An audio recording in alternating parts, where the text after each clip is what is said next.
আপোনালোকে যদি কিবা কাৰণত ৰিয়েল মাদ্ৰিদ ভাৰ্চেছ বেনফিকাৰ UCL প্লে অফৰ ফাৰ্ষ্ট লেগটো মিছ কৰিছে তেনেহ'লে যোৱাকালি ডাঙৰ হাংগামা হৈ গৈছে। বেনফিকাৰ হোম ষ্টেডিয়ামত ফাৰ্ষ্ট লেগ যেতিয়া আৰম্ভ হ'ল এণ্ড টু এণ্ড ফুটবল চলি আছিল, চব ঠিকে আছিল আনটিল ভিনিচিয়াছ জুনিয়ৰে এটা বেংগাৰ অফ এ গ'ল মাৰি ৰিয়েল মাদ্ৰিদক 1-0 আগবঢ়াই দিলে। কিন্তু প্ৰব্লেম তেতিয়া আৰম্ভ হ'ল যেতিয়া এটা কণ্ট্ৰভাৰ্চিয়েল চেলিব্ৰেশ্যন কৰিব যোৱাৰ পিছত বেনফিকাৰ প্ৰেষ্টিয়ানিয়ে আহি অলপমান মুখখন লুকাই পিনে তেওঁক কিবা এটা কথা ক'লে। লগালগ ভিনিচিয়াছে গৈ ৰেফাৰীক কৈছে যে ই মোক ৰেচিয়েল এবিউজ কৰিছে আৰু লগালগ টেকটিক্স আৰম্ভ হ'ল আৰু প্লে বন্ধ হৈ গ'ল 10-15 মিনিটৰ কাৰণে। এতিয়া কথাটো হ'ল কোনোপধ্যে যদি এই কথাৰ সত্যাসত্য আছে ঠিক আছে, আমি মানি লৈছোঁ আপোনালোকৰ চবেই হয়তো ভিনিচিয়াছ জুনিয়ৰক ভাল নাপাব পাৰে because he is a cocky player, এইটো আমিও জানো। কিন্তু আপুনি যি সমৰ্থকে হওক যি দলৰে সমৰ্থক হওক কিন্তু ৰেচিয়েল এবিউজ হোৱাটো আপুনি কেতিয়াও মানি ল'ব নোৱাৰে আৰু আমি নোৱাৰোঁ।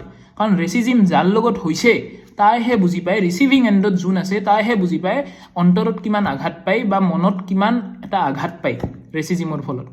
আৰু এইটো কোনোবাই যদি বাৰ্চিলোনাৰ ছাপোৰ্টাৰ, কোনোবাই ৰিয়েল মাদ্ৰিডৰ ছাপোৰ্টাৰ, কোনোবাই মানচেষ্টাৰ ইউনাইটেডৰ ছাপোৰ্টাৰ, যিয়ে নহওক আপুনি ভিনিচিয়াছক ভাল পাওক বা নাপাওক কিন্তু ৰেচিজিমৰ সদায় এগেইনষ্টত আমি থাকিবই লাগিব, কাৰণ আল্টিমেটলি আমি চবেই ফুটবলহে ভাল পাওঁ।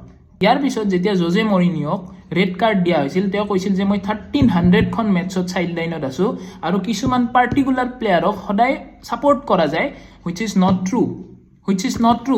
তুমি জোজে মৰিনিয়ক মই দেখা পাইছোঁ তুমি ফাক অফ বুলি কৈছা, তো ফাক অফ বুলি কোৱাৰ পিছত তুমি কিয় এক্সপেক্ট কৰিছা যে তোমাক ৰেড কাৰ্ড নিদিব ভাই? ধোৱা তুলসীৰ পাত কোনো নহয় ধোৱা তুলসীৰ পাত কোনো নহয়। আমাৰ ডেডিক আৰু ফ্ৰেণ্ডৰিক দুটাৰ নন এক্সিষ্টেঞ্চিয়েল পাৰফৰ্মেঞ্চ আছিল ডিউ টু ভিনিচিয়াছ জুনিয়ৰৰ লেফ্ট উইং পাৰফৰ্মেঞ্চৰ কাৰণে। জাষ্ট বিকজ এটা প্লেয়াৰে তোমাক আউট পাৰফৰ্ম কৰি দিছে তো সেইটো প্লেয়াৰক তুমি ৰেচিয়েলি এবিউজ কেনেকৈ কৰিব পাৰা? ছেম কেছ হৈছিল আমাৰ লামিন ইয়ামালৰ লগত, যেতিয়া বেনফিকাৰ হোম মেটছত তাক মাংকি বুলি কোৱা ভিডিঅ' এতিয়াও ইণ্টাৰনেটত আছে। ফিফা বা UEFA ইয়াৰে এটা দৃষ্টান্তমূলক যেতিয়া শাস্তি নিদিব তেতিয়ালৈকে কিন্তু কোনো ক্ষান্ত নহ'ব। এইটো কথা ডাঙৰ হ'ব আৰু চাই থাকক ৰিয়েল মাদ্ৰিদে হয়তো UEFAক পুছ কৰিবই আজি নহয় কালি। আৰবি লোৱা যেতিয়াৰ পৰা কোচ হ'ল মই কিন্তু এক্সপেক্ট কৰা নাছিলোঁ যে ইমান ধুনীয়াকৈ এটা টিম মেনেজ কৰি ইমান ওপৰলৈকে লৈ যাব পাৰিব, যাৰ ফলস্বৰূপে হয়তো আমি বাৰ্চিলোনাই ছেকেণ্ড প্লেছত আজি থাকিব লগা হৈছে। কালিৰ পাৰফৰ্মেঞ্চ চাই পিনে ডিন হয়চেন হওক, চুৱামেনি হওক, আপোনাৰ ট্ৰেণ্ট আলেকজেণ্ডাৰ হওক, যিটো তেওঁলোকৰ ডিফেন্স সেইটো ডিফেন্স ভেদ কৰিব কোনে পাৰিব দোস্ত? কোনে নোৱাৰে, আমিও নোৱাৰোঁ বৰ্তমান। What a performance and what a man management by আৰবি লোৱা।